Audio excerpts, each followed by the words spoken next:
En Afrique du Sud, le vote au Parlement initialement prévu le 3 août avait été repoussé au 8 août 2017. Cette fois-ci, le président Jacob Zuma pourrait être véritablement en difficulté puisque le vote risque de se tenir à bulletin secret. Pour l'instant, une dizaine de députés de la majorité ont publiquement exprimé leur désaccord avec le chef de l'État et indiqué qu'ils voteraient avec leur conscience. Mais si un vote à bulletin secret devait avoir lieu, certains députés pourraient être tentés de donner leur voix en faveur du vote de défiance contre le président sud-africain. Je pense honnêtement que la mission de l'ANC a été détournée. Je pense vraiment que le président a effectivement permis que cela se produise parce que c'est lui la personne morale.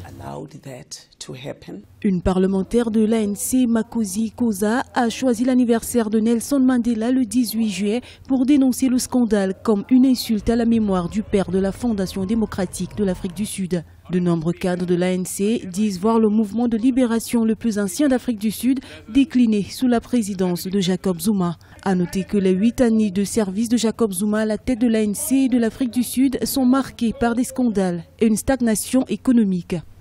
Le président actuel en particulier ne fait pas ce qu'il est censé faire, car, comme l'indique la Constitution, la gouvernance doit se faire en douceur, sans corruption.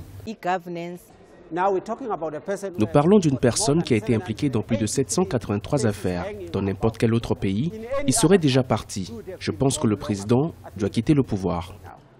Le président Jacob Zuma fera face à une motion de non-confiance le 8 août.